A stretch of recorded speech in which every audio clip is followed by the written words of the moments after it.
আসসালামু আলাইকুম রহমতুল্লাহি ওয়া বারাকাতুহু। বিসমিল্লাহ ওয়াসসালাতু ওয়াসসালামু আলা রাসূলিল্লাহ ওয়া আলা আলিহি ওয়া আসহাবিহি ওয়া মাওয়ালা মা বাদ। সম্মানিত ভাইরা এবং বোনেরা, আমরা এখন আছি তায়েফে। কোথায় আছি? তায়েফ। এই তায়েফের সাথে রাসূল সাল্লাল্লাহু আলাইহি ওয়াসাল্লামের অনেক স্মৃতি আছে। আবার আমাদের পেছনে যে মসজিদটি এবং ডান পাশে যে কবরটি, এটা হচ্ছে আব্দুল্লাহ ইবনে আব্বাস রাদিয়াল্লাহু তাআলা আনহুমা এর নামে এই মসজিদটি, এবং ওইখানে তার কবর আছে। আব্দুল্লাহ ইবনে আব্বাস রাদিয়াল্লাহু তাআলা আনহুকে রাসূল সাল্লাল্লাহু আলাইহি ওয়াসাল্লামের আপন চাচাতো ভাই, আব্বাস রাদিয়াল্লাহু তাআলা আনহুর ছেলে। শুধু তাই না, তাকে বলা হয় হিবরুল উম্মাহ, উম্মার সবচেয়ে বড় জ্ঞানী, এবং তাকে বলা হয় তারজুমানুল কোরআন, কোরআনের মুফাসসির বা কোরআনের ব্যাখ্যাদাতা। তার নামই কোরআনের ব্যাখ্যাদাতা, মানে কোরআনের যত তাফসির কোনো না কোনোভাবে এটা আব্দুল্লাহ ইবনে আব্বাস রাদিয়াল্লাহু তাআলার সাথে সম্পৃক্ত। এখন এই মসজিদটি তার মানে কি? তিনি তার জীবনের শেষের দিকে এসে তায়েফে অবস্থান করা শুরু করেন এবং এখানে তিনি বসতেন। এখানে ধরেন বিশ্বের বিভিন্ন প্রান্ত থেকে, তৎকালীন বিশ্বের মুসলিম বিশ্বের বিভিন্ন প্রান্ত থেকে, আরব থেকে ছাত্ররা তার কাছে আসতো এবং এসে তার কাছে বিভিন্ন সম্পর্কে প্রশ্ন করতেন। তিনি তাফসিরের মুফাসসির ছিলেন, তিনি মুহাদ্দিস ছিলেন, তিনি ফকিহ ছিলেন, তিনি আরবদের যে কবিতা আছে কবিতার তিনি সবচেয়ে বড় ব্যাখ্যাদাতা ছিলেন, তিনি মানুষের বংশ লতিকা ইত্যাদি জানতেন।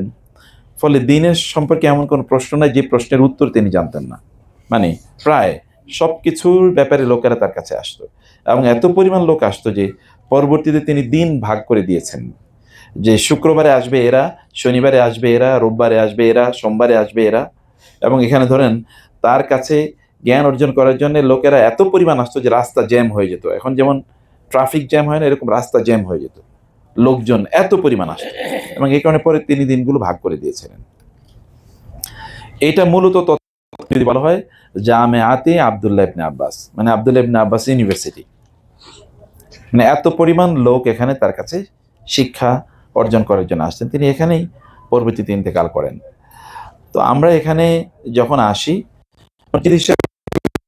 দুরাকাত তাহিয়াতুল মসজিদ বা দুখুল মসজিদ দুরাকাত নামাজ আছে, তাই না? আমরাও দুরাকাত নামাজ আদায় করেছি। যেহেতু এখানে পাশে আব্দুল্লাহ ইবনে আব্বাস রাদিয়াল্লাহু তাআলা আনহুমা এর কবর, এ কারণে আমরা সেখানে সালাম দেই। কিন্তু আরো একটা গুরুত্বপূর্ণ জিনিস আছে, এখানে আরো 12 জন সাহাবীর কবর আছে। কতজন সাহাবী? 12 জন। এই 12 জন সাহাবী যারা হুনাইনের যুদ্ধে শাহাদাত বরণ করেছেন, এর মধ্যে 4 জন হচ্ছে আনসারী, আর আর 8 জন আছে না, 7 জন হচ্ছে কুরাইশ সাহাবী, আরেকজন অন্য। এরকম 12 জনের কবর আছে এখানে টোটাল। তো সেখানে এই কবরও এখানে আছে। তাদের কবর জিয়ারতের, যেহেতু আমরা পাশে এসে জিয়ারতের একটা সুযোগ আছে আমাদের।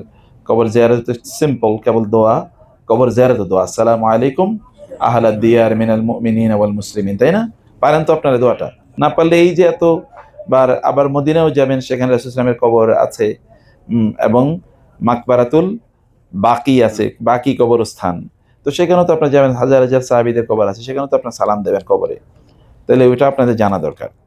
কবরকে সামনে রেখে দোয়া, হাত তুলে দোয়া করাও যায় আছে, এটাও সহিহ হাদিসে এসছে, যদিও মাসালার মধ্যে ইখতিলাফ আছে। আর অন্য কোনো কিছু নেই। কবরে সালাম, রাসূল সাল্লাল্লাহু আলাইহি ওয়াসাল্লাম ওই যে এক রাতে কবরে হাত তুলে দোয়া করেছিলেন, আয়েশা রাদিয়াল্লাহু তাআলা তারপরে তাকে সেখানে গিয়ে খুঁজে পেয়েছেন, ওই ঘটনা থেকে এটা প্রমাণিত। যাই হোক, তায়েফের সাথে তার চেয়ে বড় একটা স্মৃতি আছে আমাদের। এখানে রাসূল সাল্লাল্লাহু আলাইহি ওয়াসাল্লাম 3 বার এসেছেন। কয়বার? 3 বার। কেউ কেউ বলতে পারেন কয়বার? এই 3 বার কি কি? তিনি ছোটবেলায় দুধ খেয়েছেন এই অঞ্চলে,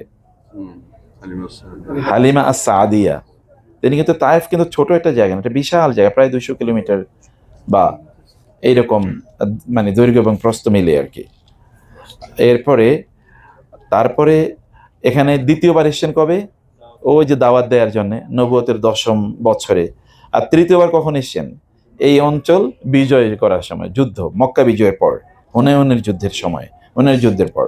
তো প্রথমবার তো তিনি এখানে হালিমা সাদিয়া কাছে রাদিয়াল্লাহু তাআলা আনহা, এখানে তিনি তার দুধ পান করেছেন। এখানে তিনি 5 বছর ছিলেন, তাই না? তারপরে তিনি আবার মক্কায় চলে যান।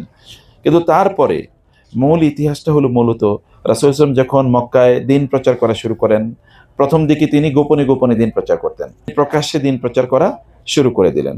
এই সময় কুরাইশরা তার বিরোধিতা করলো এবং তাকে শারীরিকভাবে মানসিকভাবে তার উপর প্রচুর পরিমাণ জুলুম এবং অত্যাচার চাপিয়ে দিল এবং এক সময় গিয়ে রাসূলুল্লাহ সাল্লাল্লাহু আলাইহি ওয়াসাল্লামকে বয়কট করলো, মক্কা থেকে তাকে বের করে দিল। মক্কায় সকল ধরনের অর্থনৈতিক, সামাজিক সকল কার্যকলাপ মুসলমানদের সাথে রাসূলুল্লাহ সাল্লাল্লাহু আলাইহি ওয়াসাল্লামের সাথে নিষিদ্ধ করা হলো এবং তিনি শিয়াবে আবি তালেব নামক একটা জায়গা, সেখানে কি আপনার যেদিকে ওই যে আবু জাহেলের কবর দেখছেন না, ওই সরি আবু জাহেলের বাড়ি যে এখন টয়লেট, ঠিক এর দিকে ওই দিকে আরেকটু সামনে গিয়ে শিয়াবে আবু তালেব নামক একটা জায়গায় রাসূলুল্লাহ সাল্লাল্লাহু আলাইহি ওয়াসাল্লাম 3 বছর বয়কটের মতো ছিলেন।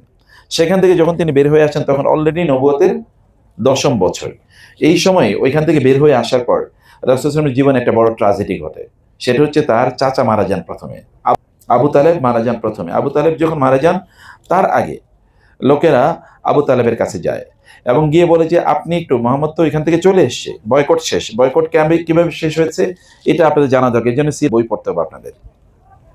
সেখান থেকে যখন চলে আসে তখন সবাই আরবের তো নেতাকে আবু তালেব, কিন্তু তারপর তাকেও বয়কট করেছে লোকেরা।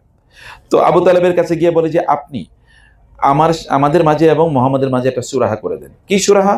সুরাহা হলো যে আমরা তার উপাস্যের ইবাদত করব, তিনি আমাদের উপাস্যের ইবাদত করুন, অথবা আমরা তার উপাস্যের বিরুদ্ধে কিছু বলবো না, তিনি আমাদের উপাস্যের বিরুদ্ধে কিছু বলবেন না, আমাদের এই যে মূর্তির বিরুদ্ধে কিছু বলবেন না।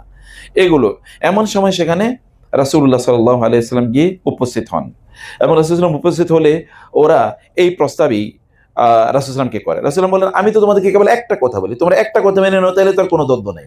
বলে ঠিক আছে। আবু জাহেল দাঁড়া বলল আপনি একটা কথা বলেন, এটা আমরা মেনে নেব। বলে তোমরা কেবল বলো লা ইলাহা ইল্লাল্লাহ। কি? লা ইলাহা ইল্লাল্লাহ। লা ইলাহা ইল্লাল্লাহর ওজন বুঝতে পারতেছেন তো? এই যে সারাদিন লা ইলাহা ইল্লাল্লাহ বলেন, এরপরও দেখা যায় কাফের মুশরিক এর সাথে আপনাদের দহরম মহরম কেউ আপনাদেরকে কিচ্ছু বলে না, কিন্তু উনি কেবল বলছে ওরা তুমি বলো, তোমরা শুধু বলো লা ইলাহা ইল্লাল্লাহ। ওরা তখন চিৎকার করে বলে উঠছে মুহাম্মদ আমাদেরকে ছাড়বে না। তাহলে লা ইলাহা ইল্লাল্লাহর ওজন আছে নাকি?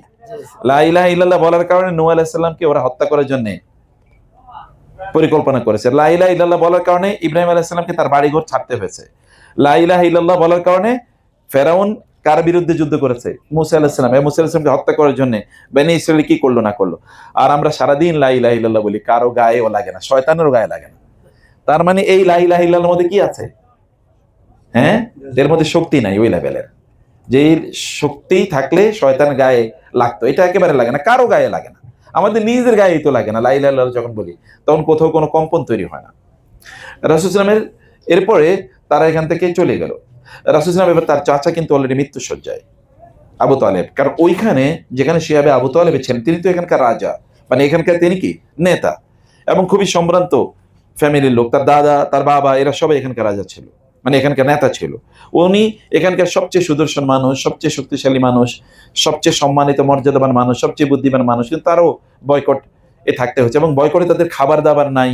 কখনো কখনো সাহাবীর এরকম বলেছেন যে তারা ওইখানে লতা পাতা খেয়ে, গাছের পাতা খেয়ে তারা ছিলেন এবং তারা যখন টয়লেট করতেন, পায়খানা করতেন, তখন যখন ছাগল পায়খানা করে, ছাগল পায়খানা দেখেছেন ছোট ছোট এরকম, মানে ইয়ের মতো বের হয়, পাথরের মতো, এইরকম পায়খানা করে তারা, মানে কোনো খাবার ছিল না। তো এই পরিস্থিতি তাদের আসলে শরীরটা ভেঙে পড়ে।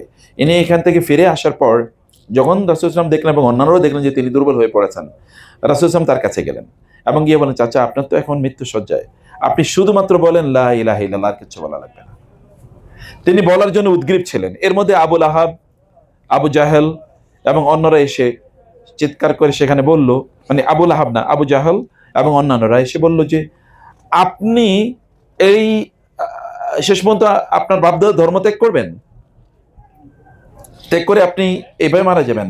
আবু তালেব বলে উঠলো না, আমি আমার বাপদাদার আব্দুল মুত্তালিবের ধর্মের উপরে মারা যাব। রাসূলুল্লাহ বলেন আপনি শুধু বলুন এতটুকু। তিনি বলেন আমি জানি যে তুমি যা বলছো তা সত্য, কিন্তু এই কুরাইশের বাহুলে আমি কাপুরুষ, আমি মৃত্যুর ভয়ে অথবা অন্য কিছুর ভয়ে আমি আবার বাপদাদার ধর্ম ত্যাগ করেছি, এ কারণে আমি কাপুরুষ হয়ে মারা যেতে চাই না।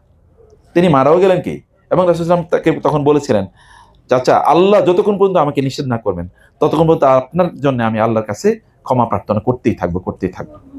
পরে কিন্তু রাসূলুল্লাহকে আল্লাহ তাআলা নিষেধ করেছেন যে না, এইভাবে কাফের যা মুশরিক অবস্থায় যে মারা যায় তার জন্য ইস্তেগফার করা যায় না, তার জন্য ক্ষমা চাওয়া যায় না। এখানে তিনি মারা যান। মারা যাওয়ার পর রাসূলুল্লাহ কিন্তু তার একটা উইং, তার একটা হাত দুর্বল হয়ে যায়, কারণ তার দুটো হাত ছিল, শক্তিশালী, তাকে প্রোটেকশন দিত, শেল্টার দিত এবং তাকে মানসিকভাবে সাপোর্ট প্রদান করত, অথবা মানসিকভাবে তাকে মানে ধরুন অনুপ্রেরণা দিত এবং তাকে মানসিকভাবে কারেজ দিত, সাহস দিত। তোমাদের একজন হচ্ছে তার চাচা, আরেকজন হচ্ছে তার স্ত্রী। এই তার স্ত্রী হচ্ছে খাদিজা রাদিয়াল্লাহু তাআলা আনহা। স্ত্রীও কিন্তু তিনি তো সবচেয়ে সম্ভ্রান্ত নারী আরবের এবং সবচেয়ে অর্থবিত্তশালী। এইরকম একজন নারী ওই বয়কটের মুখে পড়েছেন, অতএব সেখানে তার ওই রকম কষ্ট হয়েছে। সেখান থেকে ফিরে আসার পর এই চাচা মারা গেলেন, এর কয়েকদিন পরে মারা গেলেন তার স্ত্রীও, এবং মারা যাওয়ার পর এখন রাসূলুল্লাহ কি একেবারে আশ্রয়হীন, তার আর ঘরের বাইরেও নাই, ঘরেও নাই। ঘরে আসলে যে বাইরে কষ্ট পেলে ঘরে আসলে একটু সান্ত্বনা পেতেন, সেটাও নাই। এটাকে বলা হয় ইসলামের ইতিহাসে আমুল হুজন, দ্য ইয়ার অফ স্যাডনেস, দুঃখের বছর। এই দুঃখের বছরে তার এত দুঃখ, এরপরে আল্লাহ সুবহানাহু ওয়া তাআলা সিদ্ধান্ত তাকে জানালেন যে আপনাকে আমার সাথে সাক্ষাৎ করতে আসতে হবে। কোথায়? মেরাজ। মেরাজে তিনি গেলেন। মেরাজ থেকে ফিরে আসার পর যখন তিনি মেরাজের কথা বলেছেন, তখন আপনারা জানেন যে কি পরিস্থিতি। লোকেরা এখন তাকে উম্মাদ, আরো পাগল, আর এখন তো তাকে সান্ত্বনা দেওয়ার মতো কেউ নেই, আবার তাকে কি সাপোর্ট করার মতো কেউ নাই, অথবা কাফের মুশরিকদের অত্যাচার থেকে বাঁচানোর মতো কেউ নাই। এ কারণে এখন তার উপর অত্যাচার শুরু করলো, এবং মক্কায় এখন দাওয়াতি কাজ নিষিদ্ধ তার জন্য, দাওয়াতি কাজ তিনি করতে পারবেন না। এই পরিস্থিতিতে রাসূলুল্লাহ সাল্লাল্লাহু আলাইহি সাল্লাম তিনি কোথায় আসলেন? তিনি মক্কায় যেহেতু দাওয়াতি কাজ করতে পারছেন না, আবার তাকে সাপোর্ট করবে এরকম কেউ নাই, এ কারণে তিনি আসলেন যে তায়েফে, এখানে দাওয়াত দেওয়ার জন্য। সাথে নিয়ে আসলেন তার পালক পুত্র, তার নাম কি? যায়েদ ইবনে হারেসা রাদিয়াল্লাহু তাআলা আনহুকে সাথে নিয়ে আসলেন। তারা সহ এখানে আসলেন। এখানে আপনারা আজকে পাহাড় এর উপর দিয়ে উঠছেন না? কে কে ঘুমিয়েছিলেন উঠার সময়? অধিকাংশই ঘুমাইছে, এবং এই কারণে জানেই না যে কোথায় উঠছে। কোথায় উঠছেন আপনারা জানেন? এটা প্রায় মাটির মানে যেটা পাহাড় সি লেভেল যেটাকে বলে, সেখান থেকে প্রায় 1700 মিটার উপরে উঠছি আমরা। কত মিটার? অলরেডি প্রায় 2 কিলোমিটার উপরে উঠছি আমরা নিচ থেকে। এত উঁচু পাহাড় ঘেসে ঘেসে এইভাবে উঠছেন তো বুঝিনি আমরা। এই আচ্ছা, রাসূল সাল্লাল্লাহু আলাইহি ওয়াসাল্লাম কেমনে আসেন এখানে বলেন তো?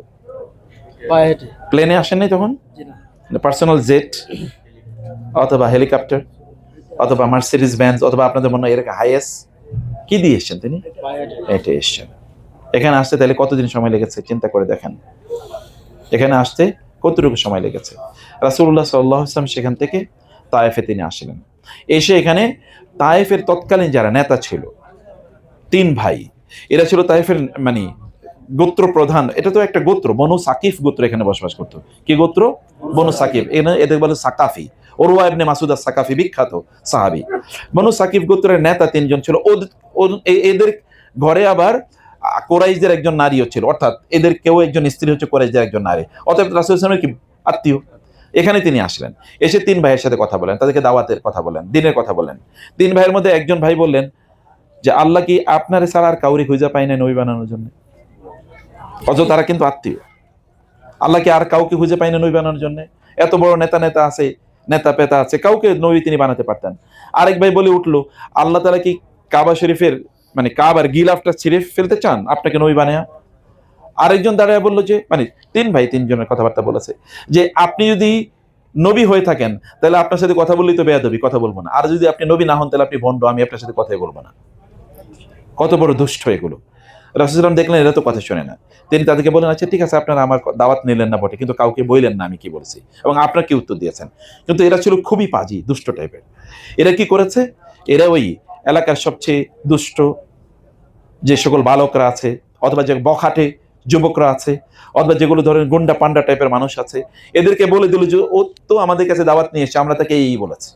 এবং এখানকার দুষ্ট বালকদেরকে লেলিয়ে দিল রাসূল সাল্লাল্লাহু আলাইহি ওয়াসাল্লামের বিরুদ্ধে। রাসূল সাল্লাল্লাহু আলাইহি ওয়াসাল্লাম যেখানে দাওয়াত দিতে যান, এখানে কি এরা ওই যে দুষ্ট বালকদেরকে লেলিয়ে দেয়, তারা ওইখানে গিয়ে চিৎকার চেঁচামেচি করে, অথবা তারা তাকে পাথর মারে।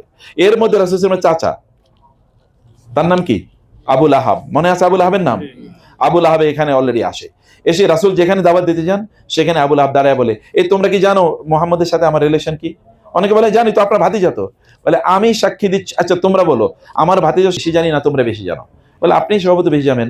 বলে আমি সাক্ষী দিচ্ছি আমার ভাতিজা পাগল, মিথ্যুক, উম্মাদ, কবি, অতএব তার কথা শোনা যাবে না। তাহলে বুঝেন তিনি মানসিকভাবে যন্ত্রণায়। ওই সে মক্কা রেখে প্রায় 70, 80, 90 কিলোমিটার দূরে তিনি আসছেন দাওয়াতি কাজ করার জন্য। এখানে এসে তিনি কোনোভাবে কি কথা বলতে পারছেন না। এই পরিস্থিতি তিনি এখানে মাসের রমাদান মাসে তো মানে এটা হচ্ছে সরি, পরবর্তীর কথা আমরা বলছি। রাসূলুল্লাহ সাল্লাল্লাহু আলাইহি ওয়াসাল্লাম এখানে তখন আসেন। এখানে আসার পরে তিনি এখানে দীর্ঘদিন পর্যন্ত, প্রায় 15 দিনের মধ্যে তিনি এখানে অবস্থান করেন। মানুষকে দাওয়াতি কথা যখন তিনি বলেন, তখন এই বালকরা বা এখানকার দুষ্ট লোকেরা তাকে বিভিন্নভাবে ফিজিক্যালি অত্যাচার করা শুরু করে দেয়। এখন ওরা দুই দিকে, রাসূল যেদিকে যান দুই দিকে তারা সারিবদ্ধ হয়ে যায়, এবং সারিবদ্ধ হয়ে রাসূলের পায়ে তারা পাথর মারে, এবং পায়ে পাথর মারতে মারতে মারতে এক সময় পা থেকে এমন ভাবে রক্ত হলো যে পায়ের সাথে যে জুতা ছিল, জুতা পায়ের সাথে আটকে গেছে, এবং রক্তক্ষরণে একসময় তিনি বেহুশ হয়ে পড়লেন। বেহুশ হয়ে তিনি গিয়ে পড়লেন, আমরা যে ওই এখন যাবো একটা বাগানে, আব্দাস রাদিয়াল্লাহু তাআলা বাগান, একটা বাগান বলে, সেখানে আমরা যাব। ওইখানে গিয়ে তিনি কি বেহুশ হয়ে পড়ে যান। বেহুশ হয়ে পড়ে যাওয়ার পর তার হুশ ফিরে আসার জন্য ওইখানের একজন মালিক ছিল, তার নাম ছিল আদ্দাস, সে ছিল খ্রিস্টান, তিনি ছিলেন খ্রিস্টান। ওই বাগানের মালিক আবার ছিল উতবা এবং রাবিয়া। উতবা এবং উতবা এবং রাবিয়া, এই দুইজন ছিল কি ওই বাগানের মালিক। এটা ছিল উতবা এবং সাহেবা, রবিয়ার ছেলে, রবির মক্কার তৎকালীন নেতার দুই ছেলে ছিল এই বাগানের মালিক। এরা আবার একটু কাইন্ড হার্টেড ছিল। এরা যখন দেখেছে যে ইনি এসে এখানে পড়ে গেছেন, তখন তারা তাদের কৃতদাস এবং তাদের মালিকে পাঠালো যে ওনাকে একটু পানি এবং খেজুর দাও। তিনি ওখানে পানি এবং খেজুর নিয়ে আসলেন, এসে রাসূলের কাছে ছিটালে তিনি একটু হুঁশ ফিরে আসলেন। তখন রাসূলকে ওই খাবার, খেজুর এবং পানি দিলেন খাওয়ার জন্য। তিনি খাওয়ার সময় কি করলেন, তিনি খেজুর খাচ্ছিলেন বিসমিল্লাহ বলে। কি করছিলেন? বিসমিল্লাহ। বিসমিল্লাহ বলে যখন তিনি খেজুর খাচ্ছিলেন, তখন আদ্দাস বলল, আপনি কে? এই অঞ্চলে তো কেউ বিসমিল্লাহ বলে খায় না। এই অঞ্চলে খায় কি বলে? বিসমিল্লাতি ওয়াল উজ্জা ওয়াল মানাত। যেমন আপনারা আপনাদের নেতার নামে খান, আমার নেতার নামে খাইলাম। আছে না বাঙালিরা? বাঙালি দেখবেন নেতার নাম যতবার নেয়, অতবার যদি আল্লাহর নাম নিত তাইলে ও আল্লাহর ওলি হয়ে যেত, কিন্তু ও আল্লাহর নাম এতবার নেয় না, যতবার ওর নেতার নাম নেয়, তাই না? এই সব সময় দেখি খই ফুটে নেতার, একটু করুণা পাওয়ার জন্য, একটু যদি আলাদা দৃষ্টি পায়। তা আপনি কি, আপনি এখানে তো কেউ এরকম নামে নেয় না। বলে তুমি কে? তোমার নাম কি? বলে আমার নাম আদ্দাস, আমি খ্রিস্টান। তোমার অঞ্চল কোথায়? বলে আমি হচ্ছে ওই যে নিনাই নামক অঞ্চল। নিনা হচ্ছে এটা আপনার কি বলে না, ইরাকের একটা জায়গা, বা নিনুয়া। বলে নিনুয়া তো ওইখানে তো আমার ভাই ইউনুস আলাইহিস সালাম ওইখানকার এসছেন, ওইখানকার নবী তিনি। বলে আপনি তাকে চেনেন? বলে চিনবো না, উনিও নবী আমিও নবী, নবীরা তো ভাই ভাই, মা কেবল আলাদা, কেউ তারা কি ভাই ভাই। তো বলে তো এরপরে তিনি তাকে বলেন, তুমি কি আমার প্রতি ঈমান আনবা? আমি কিন্তু আল্লাহর নবী, সর্বশেষ নবী হিসেবে এসেছি। যেমন আমি তো আপনাকে খুঁজতেছি। এবং সাথে সাথে সে রাসূল সাল্লাল্লাহু আলাইহি ওয়াসাল্লামের হাতে চুমু দিল, তার কপালে চুমু দিল, আরেকটা বর্ণনা আছে তার পায়েও চুমু দিল। চুমু দিয়ে সে তার দ্রুত তিনি সাথে সাথে ইসলাম গ্রহণ করলেন। কে ইসলাম গ্রহণ করছে? নেতারা কিন্তু গ্রহণ করে নাই, একজন কৃতদাস এবং বাগানের মালিক তিনি ইসলাম গ্রহণ করলেন। ওই দিক থেকে ওই দুই ভাই দেখতেছে যে কি ব্যাপার, আমরা পাঠালাম কি জন্য, করতেছি কিসে। তাকে ডেকে নিয়ে গেল, কি করেছো? বলে আপনি জানেন উনি সর্বশ্রেষ্ঠ মানুষ, উনি সর্বশেষ নবী, তার কথাই আমরা তাওরাত ইনজিলে পড়েছি। ওরা তো বুঝলো সর্বনাশ, আমরা যার বিরুদ্ধে আচরণ করি আমার ঘরের লোক তার প্রতি করেছে, আত্মসমর্পণ করেছে। তখন তারা তাকে বারণ করলো। রাসূল সাল্লাল্লাহু আলাইহি ওয়াসাল্লাম ওইখান থেকে চলে গেলেন। এরপরে তিনি চলে গেলেন কোথায়? মক্কায় চলে গেলেন। দাওয়াতি কাজ তার জন্য নিষিদ্ধ। তিনি কেবল হজের মৌসুমে যারা বিভিন্ন দেশ থেকে হজ করতে আসে তাদের কাছে দাওয়াত দেন। যেমন আউস এবং খাজরাজ মদিনাবাসীর সাথে তখন তার মাত্র সাক্ষাৎ শুরু হয়, এর পরের বছর সাক্ষাৎ শুরু হয়, বা 11তম বছর, 12তম বছর এবং 13তম বছর, তিনটা কিন্তু আকাবার, তিনটা কি হয় ওইখানে সাক্ষাৎ হয়।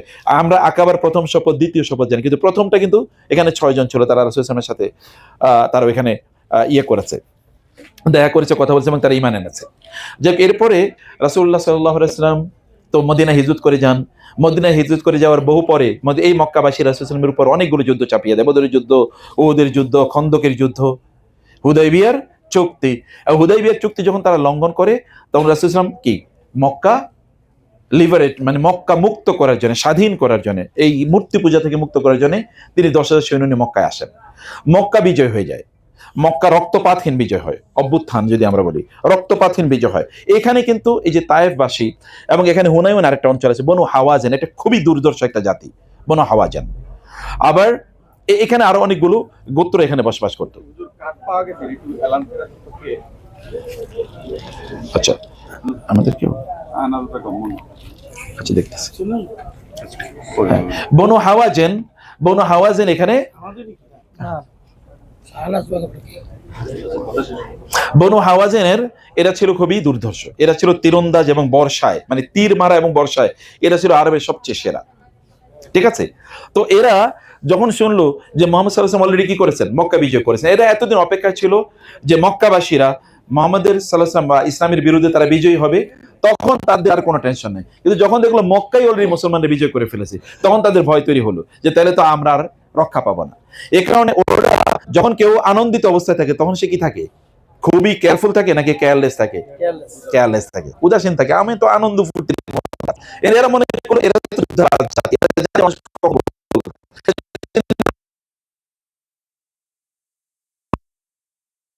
এই কারণে তারা 4000 সৈন্য তারা একত্রিত করলো যুদ্ধ করার জন্য, মক্কা তারা অতর্কিত বাহিনী। এই জন্য ইসলাম লেথার্জি জীবনযাপন করে না। ইসলাম তখনও গোয়েন্দা বাহিনী মেনটেন করছেন। এই হাওয়াযিন তার বিরুদ্ধে যুদ্ধ করবে, এটা অলরেডি তার গোয়েন্দারা তাকে বলে দিচ্ছে। এরা আসলে এরকম, কিন্তু ওরা প্রস্তুতি নিচ্ছে। রাসূল সাল্লাল্লাহু আলাইহি ওয়াসাল্লাম ওরা যেন আক্রমণ না করতে পারে তার আগে তিনি তাদেরকে আক্রমণ, এটাকে ইংরেজিতে বলে প্রিএমশন, প্রিএমটিভ। প্রিএমটিভ মানে হচ্ছে তুমি আক্রমণ করার আগে আমি তোমাকে নিরস্ত্র করব, যেন তুমি আক্রমণ না করতে পারো। তিনি এবার 10,000 সৈন্য নিয়ে আসেন মক্কায়। মক্কার আরো 2000 সৈন্য তার সাথে জয়েন করলো। মক্কায় অলরেডি এত লোক ইসলাম গ্রহণ করেছে। আবার এখানে অনেকেই, যেমন সফওয়ান ইবনে উমাইয়া, এরা অনেকেই ছিল যারা এখনো মানে পুত্তলিক মূর্তি পূজক, কিন্তু তারাও রাসূলের সাথে তারা যুদ্ধ করার জন্য তারা চুক্তি করলো, এবং তারা অনেক অস্ত্র শস্ত্র দিল রাসূলের সাথে। চুক্তি করলো যে আপনাকে যদি আমরা অস্ত্র দিই তাহলে আপনি আমাদেরকে বিনিময় কি দেবেন। ঠিক আছে? রাসূলুল্লাহ সাল্লাল্লাহু আলাইহি ওয়াসাল্লাম 12,000 সৈন্য নিয়ে এদিকে একত্রিত হলেন। কিন্তু তারা যুদ্ধ করবে কয়জনের বিরুদ্ধে? 4000-এর বিরুদ্ধে। কতজন আসতেছে? 12,000। এর আগে 10,000-এর বিরুদ্ধে যুদ্ধ করছে কয়জন? 1 লক্ষের বিরুদ্ধে যুদ্ধ করছে 3,000 জন। আবার 1000-এর বিরুদ্ধে যুদ্ধ করছে 300 জন। 3000-এর বিরুদ্ধে যুদ্ধ করছে 700 জন। অতএব সবসময় মুসলমানদের সঙ্গে কি ওদের তুলনায় বহুগুণ কম, আর এবার মুসলমানদের সংখ্যা বহুগুণ বেশি। এবার তাদের মধ্যে অহংকার, আত্মম্বরিতা, কেয়ারলেসনেস তৈরি হয়েছে কিনা, আরে ওদেরকে ফু দিয়েই উড়িয়ে দেন। আল্লাহ তাআলা দেখছেন আমি তো তোমার শরীরের দিকে তাকাই না, আমি তাকাই কিসের দিকে? অন্তরের দিকে। তোমার মন যেহেতু কলুষিত হয়ে গেছে, তাহলে দেখাইতেছি দেখি তোমরা বাঁচতে পারো কিনা। এরা যখন শুনলো যে মুসলিমরা এইদিকে আসে, তখন তারা কি করলো, পাহাড়ের গিরিপথ, আপনারা তো বুঝেন গিরিপথ, গিরিপথে ওরা ওত পেতে থাকলো। মানে 4000 লোক তীর নিয়ে ওত পেতে আছে। এরা যখন মুসলিমরা এখানে আসবে তারা এদিকে তীর মারবে। এদের মধ্যকার বনু হাওয়াজিনের খুবই বিখ্যাত একজন, মানে খুবই বিচক্ষণ, খুবই বুদ্ধিমান এবং যুদ্ধবিদ্যা পারদর্শী একজন লোক ছিল, তার নাম ছিল দুরাইদ। তার বয়স 100-এর উপরে। দুরাইদ তো হাঁটতে পারে না, চলতে পারে না, চোখে দেখে না, যুদ্ধ করতে পারে না, কিন্তু দুরাইদকে তার সাথে নিয়ে এসে, কারণ সবচেয়ে বড় বোদ্ধা লোক, বুদ্ধিজীবী লোক। তারা যখন এই মানে হুনাইনের কথা আমরা বলছি, হুনাইনের কাছে যখন গেছে তখন বলছে তোমরা কই আসছো? বলে আমরা হুনাইন এসেছি। কিন্তু এই যে পিছনে মহিলা এবং শিশুদের চিৎকার শোনা যায় কেন? বলে সবাইকে নিয়ে এসে যেন যুদ্ধের ময়দান না পালাই, আজকে যুদ্ধ করে শেষ করে যাব। বলে তোমরা তো ভুল করছো, যুদ্ধের ময়দানে শিশু এবং নারীদেরকে নিয়ে আসতে নাই। কারণ যখন যুদ্ধে কেউ পরাজিত হয় তখন কে পিছনে আসে ওই দিকে তাকায় না, বাচ্চাদেরকে রেখেই পালায়, মহিলাদেরকে রেখেই পালায়। তোমরা ভুল করছো। বলে না আমরা এই জন্য আসছি, আপনি যুদ্ধ কিছুই বুঝেন না, আপনি কোনো কথা বলার দরকার নেই, আপনি যুদ্ধ করার দরকার নেই। তখন বলো যে বনু কালব এবং আরেকটা গোত্রের কথা বলছে যে ওরা এসছে কিনা। বলে না ওরা আসে নাই। বলছে ওরা আসে নাই, তার মানে ওরা বুঝছে যে এই যুদ্ধে তোমরা বিজয়ী হতে পারবে না, কারণ ওরা যুদ্ধের ব্যাপারে সবচেয়ে বেশি বিচক্ষণ। অতএব তোমাদের যুদ্ধ তো পজিটিভ না, তোমরা ফিরে যাও। এখানকার নেতা ছিল বনু সাকিফ, এই যে এখানকার নেতা ছিল, তার নাম ছিল মালিক। সে বলছে আপনি চুপ করেন তো, আপনি বুড়ো হয়ে গেছেন, আপনি কিছু বুঝেন না, আমরা যা বুঝের বুঝি। যেমন এখন পোলাপেন একটু পড়াশোনা করলে যদি স্কুল কলেজ ইউনিভার্সিটিতে পড়ে, তাহলে বাপ দাদার বলে আপনি চুপ থাকেন, আমরা এখন বুঝি। আসলে তার বুদ্ধি, জ্ঞান, প্রজ্ঞা হলো বেশি। তোমরা যে ঠিক আছে তোমরা যা করার করো, কিন্তু আমি বুঝছি যে তোমাদের এখানে বড় বিপদ আছে। তোমরা আর কি নিয়ে এসে? বলে সব মানে সম্পদ নিয়ে এসে 24,000 উট, 40,000 বকরি।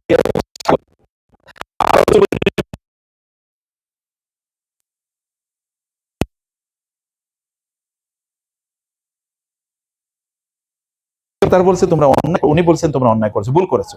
তারপরে তারা যুদ্ধ করবে। অতিক্রম করছিল মুসলমান, তখন অতর্কিত ভাবে তারা কি তীরের মুখে পড়ছে।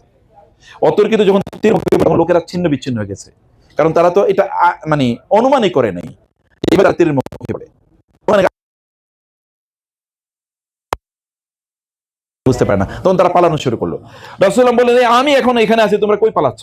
কিন্তু কে কার কথা শুনে? ওই যে যুদ্ধের ময়দানে পরাজিত হলে কি আর কেউ কারো দিকে তাকায় নাকি? তারা এখান থেকে পালানো শুরু করে দিল। এর মধ্যে সকাল হয়ে গেছে। রাসূলুল্লাহ তখন তার খচ্চর মানে তো এটা বুঝেন, দুটোর সমন্বয়, গাধা এবং ঘোড়া, এই দুটো সমন্বয়, এটার উপর তিনি চড়া আছেন। তিনি বলেন আনা নবিয়্যু লা কাযিব আনা ইবনু আব্দুল মুত্তালিব, আমি নবী, আমি মিথ্যুক না, আমি আব্দুল মুত্তালিবের ছেলে, যুদ্ধের ময়দান থেকে আমি পালাই না, তোমরা পালাইলে পালাও। তিনি একা দাঁড়িয়ে আছেন, কিন্তু শত্রুরা 4000 সৈন্য তাকে চারদিক থেকে ঘিরে আছে। এবার বলেন সবচেয়ে সাহসী কে? আল্লাহ রাসূল। রাসূল সাহাবা আলী রাদিয়াল্লাহু বলতেন, আমরা যখন যুদ্ধের ময়দানে আমরা ভয় পেতাম, তখন রাসূলের পাশে এসে দাঁড়াইতাম, কারণ জানি যে তার চেয়ে বড় সাহসী আর কেউ নাই। এইরকম রাসূলুল্লাহ সাল্লাল্লাহু আলাইহি ওয়াসাল্লাম দাঁড়িয়ে আছেন। এর মধ্যে অনেকেই, ওই যে যারা মক্কা থেকে নতুন জয়েন করছে, অনেকে বিভিন্ন ধরনের মন্তব্য করা শুরু করে দিয়েছে রাসূল সাল্লামের বিরুদ্ধে। কেউ একজন, সে এসেছিল মানে যুদ্ধে জয়েন করার জন্য, সে বললো যে আমি জাহিলি যুগ, মানে ওই সময় আমি মক্কার থাকা অবস্থায় আমি চিন্তা করেছিলাম এই যুদ্ধে তার সাথে জয়েন করবো, আমার মূল উদ্দেশ্য হলো তাকে হত্যা করা, সুযোগ যখন পাবো তাকে হত্যা করবো, এখন আমি হত্যা করার সুযোগ পাইছি। রাসূল সাল্লাম ও মনে মনে বলতেছে, রাসূল তারে ডাকলেন, ডেকে বললেন, তুমি যেটা চিন্তা করতেছো তার চেয়ে আরো উত্তম একটা অপশন তোমারে বলি। বলে কি? বলে যে তুমি যাও, যুদ্ধ করো, ওদের বিরুদ্ধে যুদ্ধ করো। তিনি বলেন যে আমি, এরপরে তিনি বলতেছেন আমি জানি না কি হয়েছে, এটা বলার সাথে সাথে, এবং রাসূল সাল্লাম তার বুকের উপর তার হাতটা রাখলেন, হাতটা রেখে বলেন যাও, তুমি যাও, এবার তুমি যুদ্ধ করো, ওদের বিরুদ্ধে, শত্রুর বিরুদ্ধে, রিয়েল শত্রুর বিরুদ্ধে যুদ্ধ করো। তিনি বলেন এরপরে আমি গেলাম, আমি গিয়ে যুদ্ধ করলাম, যেই দিকে শত্রু আছে ওই দিকে একেবারে নাস্তানাবুদ করে দিয়েছি আমি। আমার মনে হলো যে আমার জীবন হচ্ছে আল্লাহ রাসূলের জীবন আমার কাছে কোটি কোটি গুণ বেশি প্রিয়। কেবল একটা হাত রাখছে। আমি যে কথা আপনাদেরকে বলি, একটা হাত যদি একটা মানুষের মধ্যে, একটা কিলারকে যদি এরকম একজন ব্যক্তিতে রূপান্তরিত করতে পারে, তাহলে রাসূলের সিরা, তার জীবন, তার সুন্নাহটা আমাদেরকে কেমন করতে পারে বলেন তো? একটা হাত যদি এরকম করতে পারে, একটা আঙ্গুল দিয়ে কি চাঁদ দ্বিখণ্ডিত করেছে না? একটা আঙ্গুলের একটা ইশারা যদি চাঁদকে দ্বিখণ্ডিত করে, তাহলে তার গোটা জীবনটা কেমন করতে পারে? কারণ আমরা তো ওটা পড়ি না, আমাদের বাচ্চারাও পড়ে না, নিজেরাও পড়ি না, এ কারণে আমরা আসলে এখান থেকে কোনো ফিলও নেই না, আমরা অনুভূতি আমাদের মধ্যে ডেভেলপ করে না।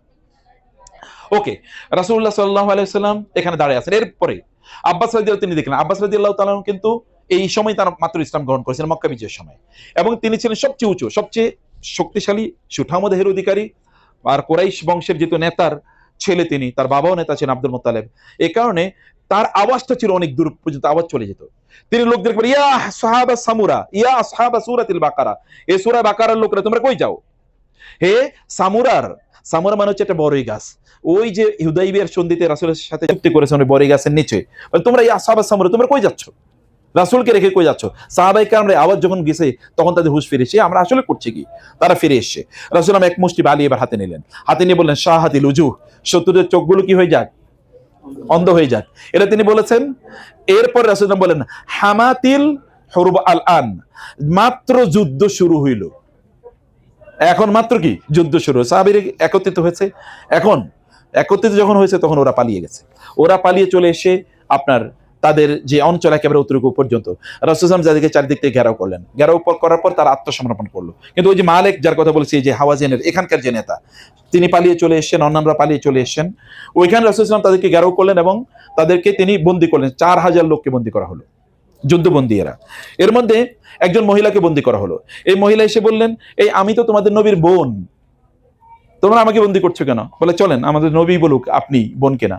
তিনি যাওয়ার পরে তিনি বললেন, ইয়া রাসূলুল্লাহ, আমি তো আপনার বোন। বলে কেমন? বলে আমি আপনার দুধ বোন। যখন ওই যে হালিমার ঘরে, আমি হালিমার মেয়ে, আমার নাম হচ্ছে শায়মা। আমাদের দেশে অনেকের নাম রাখে না সীমা, সীমা, এটা হচ্ছে আমার নাম শায়মা বা সীমা।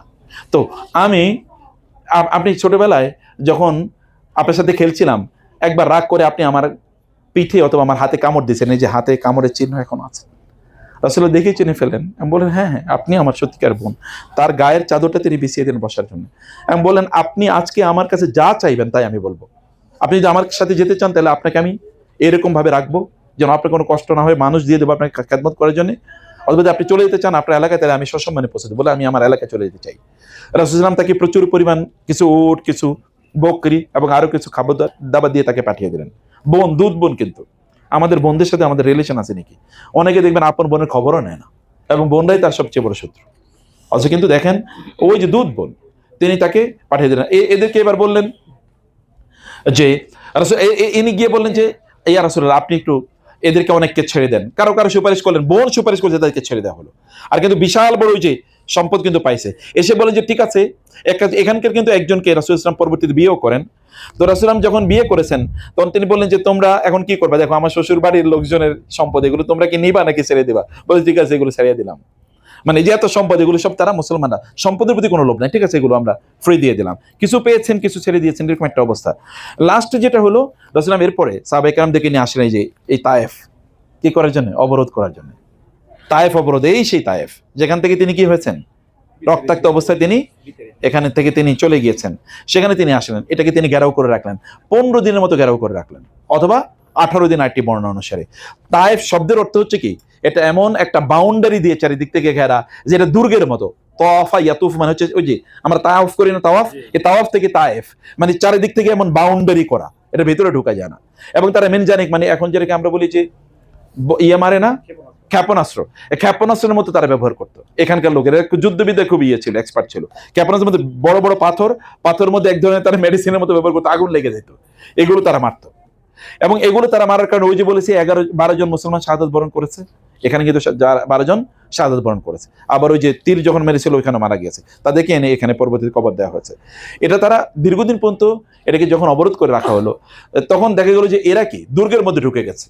এবং একজন সাহাবী বললেন, ইয়া রাসূলুল্লাহ, রাসূল সাল্লাল্লাহু বললেন ওরা তো, তিনি একটা স্বপ্নে দেখলেন, স্বপ্নে দেখে তিনি বললেন যে আমাকে দেখ, আমি স্বপ্নে দেখলাম যে এক পেয়ালা দুধ আমাকে দেওয়া হয়েছে, কিন্তু এর মধ্যে একটা পাখি এসে ওই পেয়ালার উপর পড়ার পর কি দুধগুলো পড়ে গেছে। আবু বকর রাদিয়াল্লাহু বলেন, ইয়া রাসূলুল্লাহ, তাইলে এই অঞ্চল আমাদের মনে হয় আর বিজয় করা হবে না, এখন আমাদের মনে হয় এই অঞ্চল আর বিজয় করা হবে না। যে কথা বলছেন রাসূলুল্লাহ বলেন, আমারও মনে হয় স্বপ্নের ব্যাখ্যা এটাই।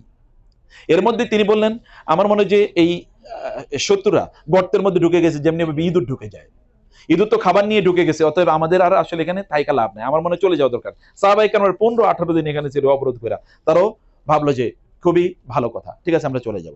যাওয়ার সময় তিনি বললেন, আল্লাহুম্মা হাদি সাকিফান ওয়া আতিনা বিহি, হে আল্লাহ এই সাকিফ গোত্রকে আপনি হেদায়েত দেন এবং তাদেরকে হেদায়েত অবস্থা আমার কাছে আপনি নিয়ে আসেন। তিনি শুধু এতটুকু দোয়া করে গেলেন।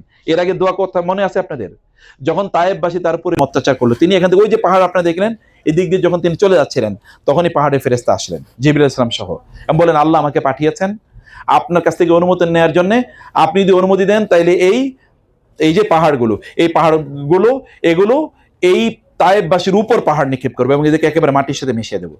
রাসূল সাল্লাল্লাহু তখন কি বলেছিলেন, আল্লাহ তাআলা আমাকে তো ধ্বংসকারী হিসেবে পাঠান নাই, বরং আল্লাহ তাআলা আমাকে পাঠিয়েছেন দায়ী হিসেবে।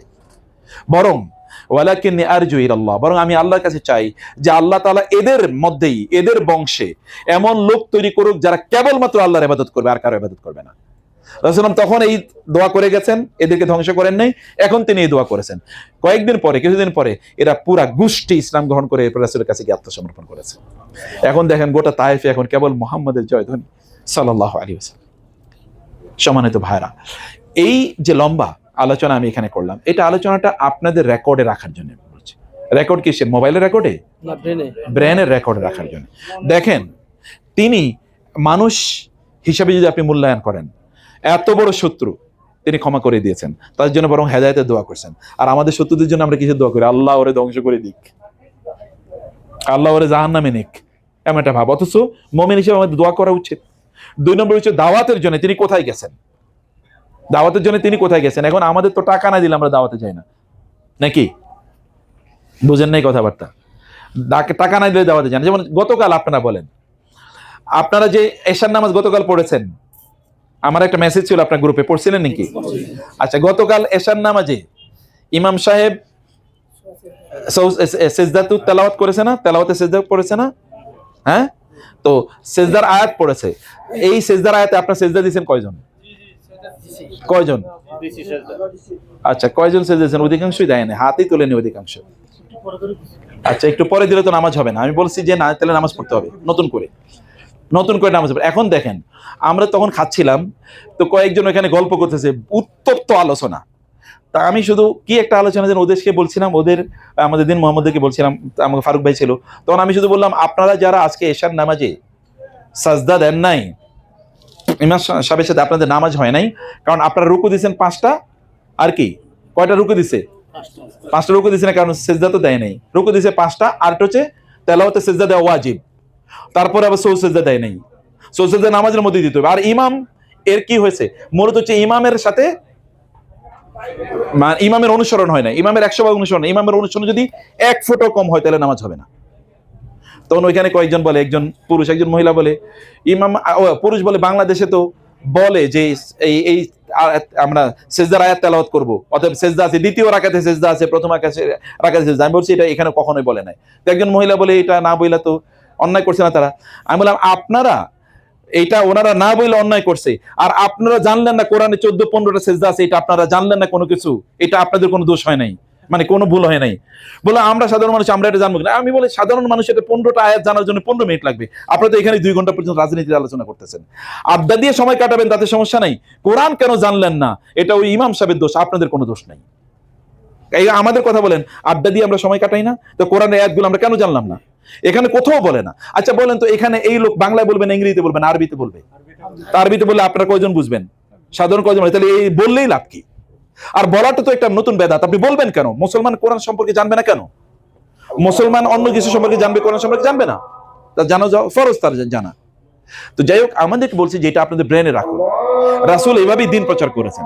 দিনের জন্য আমাদের কিছু কন্ট্রিবিউশন থাকা দরকার, দাওয়াতি কিছু কাজে কন্ট্রিবিউশন থাকা দরকার, দাওয়াত নিজেরা করা দরকার, কিছু দাওয়াত বা দাওয়াতি কাজে অংশগ্রহণ করা, এগুলো করা দরকার। তো জাযাকুমুল্লাহ খায়ের।